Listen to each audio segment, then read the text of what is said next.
দর্শক, দাঁতের ক্যাপ লাগানো সম্পর্কে আপনার ৩টি ভুল ধারণা আজকে আমি বলবো। এই ভুল ধারণাগুলো শুনলে আপনার ক্যাপ লাগানো সম্পর্কে যে ধারণাটা ছিল সেটি সম্পূর্ণ পাল্টে যাবে। তাই সম্পূর্ণ ভিডিওটি দেখুন। আপনার অবশ্যই উপকারে আসবে ইনশাল্লাহ। ১ম ভুল ধারণা সেটা হচ্ছে যে অনেকে মনে করে যে দাঁতের ক্যাপ লাগাইলাম মানে ওই দাঁতে আর ব্যথা হবে না। কথাটি সম্পূর্ণ ভুল। কারণ একটা ক্যাপ হচ্ছে একটা ঢাকনার মতো। মানে দাঁতকে কাভার করে রাখে, কাভারের মতো। ওইটা কখনো দাঁতের ব্যথা ভালো করতে পারে না বা দাঁতের ইনফেকশন ভালো করতে পারে না। দাঁতের ব্যথা বা ইনফেকশন ভালো করার জন্য আপনার দাঁতের রুট ক্যানাল করতে হবে। আপনার যদি রুট ক্যানাল ভালো না হয়, আপনি যতই ভালো ক্যাপ লাগান না কেন, যতই দামি ক্যাপ লাগান না কেন, ওই দাঁত ব্যথা করবে। অর্থাৎ ক্যাপের সাথে ব্যথার কোনো সম্পর্ক নাই। ব্যথা মুক্ত হয়ে যাবে ক্যাপ লাগাইলে, এই ধরনের ধারণা সম্পূর্ণ ভুল। আপনার ব্যথার সাথে সম্পর্ক হচ্ছে রুট ক্যানেলের। আপনি রুট ক্যানেল ভালো করেন, আপনি ক্যাপ কম দামি লাগান আর বেশি দামি লাগান আর চিরকোনিয়া লাগান আর মেটালিক লাগাচ্ছি ধরনেরই ক্যাপ লাগান না কেন, রুট ক্যানেল যদি ভালো থাকে তাহলে ওই দাঁতে ব্যথা হবে না। অর্থাৎ ব্যথার সাথে ক্যাপের কোনো সম্পর্ক নাই। ২ নাম্বার ভুল ধারণা। অনেকে মনে করে যে ক্যাপ একবার লাগাই দিলাম মানে হয়ে গেল, শেষ। বিষয়টা আসলে তা না। অনেক সময় ক্যাপ লাগানোর পরেও দেখা গেল যে ক্যাপটা খুলে আসতে পারে। কেন? যে আপনার যে ক্যাপটা আপনি লাগাচ্ছেন সেই ক্যাপটা কিন্তু একটা আঠা দিয়ে লাগানো হয়। এটা চায়না বা এটা জাপানি আঠা, ফুজি, ওয়ান টাইপের আঠাগুলো দিয়ে লাগানো হয়। এই আঠাগুলো দীর্ঘদিন দাঁতের মধ্যে লেগে থাকার কারণে, খাবার খাওয়ার কারণে বা পানি খাওয়ার কারণে কিন্তু আঠাগুলো একটা সময় দুর্বল হয়ে যায়। ৪-৫ বছর পর হোক, ১০ বছর পর হোক, দুর্বল হয়ে যেতেই পারে। সেক্ষেত্রে কিন্তু ক্যাপ খুলে আসবে। কারণ আঠা দুর্বল হয়ে গেছে। পুনরায় এখন আবার নতুন করে আঠা এড করে আবার লাগাইলে আবার কিন্তু ক্যাপ চলবে। তার মানে এই না যে একবার লাগিয়ে নিয়েছেন বলে আঠা কোনদিন দুর্বল হবে না, খুলবে না, বিষয়টা তা না। অনেকে মনে করে ক্যাপ লাগাই নিলাম, খুললো কেন? আরে বাবা, ওই আঠাটার কোনো গ্যারান্টি ওয়ারেন্টি নাই কতদিন যাবে।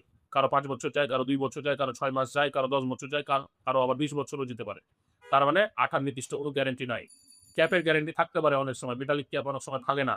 কিন্তু আঠা খুলে যেতে পারে যেকোনো মুহূর্তে। মনে করেন উদাহরণস্বরূপ এটি একটি দাঁতের ক্যাপ। এই যে দেখেন এখানে একটি ক্যাপ আছে দাঁতের। এখন এই ক্যাপটা যদি আমি খুলি, এখানে দেখেন একটা নিচের দিকে কিন্তু একটা ফাঁকা স্পেস আছে। আমরা করি কি এই স্পেসের মধ্যে একটা আঠা দিই। এই আঠাটা দেওয়ার পরে মুখের মধ্যে, এই দাঁতের মধ্যে আমরা এভাবে ক্যাপটা কিন্তু সেটিং করে দিই। এভাবে কিন্তু সেটিং করে দিই। এখন হয়তোবা আপনার ক্যাপটা ভাঙতে নাও পারে।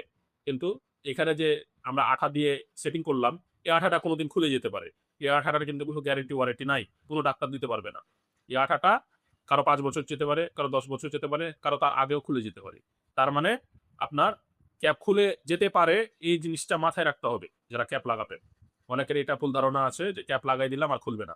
ধন্যবাদ। ৩ নাম্বার ভুল ধারণা হচ্ছে যে অনেকে ক্যাপ লাগানোর পরে মনে করে যে আমি হাড্ডি, শক্ত খাবার, পেয়ারা বা আরো যেগুলো প্রচুর শক্ত খাবার, এগুলো আমি চিবিয়ে খেতে পারবো। কথাটা সম্পূর্ণ ভুল। কারণ একটা জিনিস মনে রাখবেন যে আল্লাহ প্রদত্ত যে দাঁতগুলো আমরা পেয়েছি এগুলো কিন্তু অনেক সময় শক্ত খাবার খেতে গিয়ে ভেঙে যায়। আর ক্যাপ তো মানুষের তৈরি দাঁত। আল্লাহর দেওয়া দাঁত যেখানে ভেঙে যায়, মানুষের তৈরি দাঁত সেখানে পারফর্ম করতে পারে না। তবে মেটাল বাইট যেগুলো ক্যাপ হয়, লাই এই ধরনের যে উপরের যে উপরটা স্টিলের, এই দেখেন স্টিলের, মেটালের, এই ক্যাপগুলা হাড়হাড্ডি খেলে ভেঙে যাওয়ার সম্ভাবনা একটু কম থাকে বা ভাঙে না সহজে, কারণ ওপরটা স্টিল দেওয়া থাকে, মেটাল হোয়াইট যাকে বলা হয়। কিন্তু যদি সাদা ক্যাপ হয়, একদম সাদা, তাহলে ওটা পোর্সিলিন ক্যাপ হয় এবং ওই পোর্সিলিন ক্যাপটা, এই যে এই ধরনের ক্যাপের কথা আমি বলছি, এই ধরনের ক্যাপের কথা বলছি, হ্যাঁ, এটা হচ্ছে পোর্সিলিন ক্যাপ।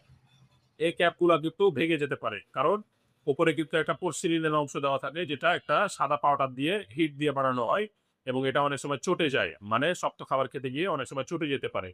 তাই এই ক্যাপগুলো কিন্তু ভাঙার সম্ভাবনা বেশি থাকে। তো এটা মনে করার কিছু নাই যে ক্যাপ করলে ক্যাপ ভাঙবে না, কথাটা ভুল। আসলে ক্যাপ ভাঙতে পারে। তো এই ৩টি ভুল ধারণা নিয়ে আপনারা ক্যাপ লাগাবেন। এবং কেউ যদি আপনাদেরকে অন্য কোনো কিছু দিয়ে বোঝানোর চেষ্টা করে, কোনো ডাক্তার হোক বা হয়তোবা কেউ ক্যাপ লাগিয়েছে সে হোক, যে না এগুলা না ওইটা, এটা না ওইটা, তাহলে বিশ্বাস করবেন না। আমি যেটা বলছি এটাই সত্য, কারণ আমি আমার অভিজ্ঞতা থেকে বলছি। ধন্যবাদ, ভালো থাকবেন। দেখা হবে নেক্সট কোনো ভিডিওতে। আমার চ্যানেলটি সাবস্ক্রাইব করবেন যাতে এই ধরনের টিপস আপনারা দেখতে পান। আসসালামু আলাইকুম।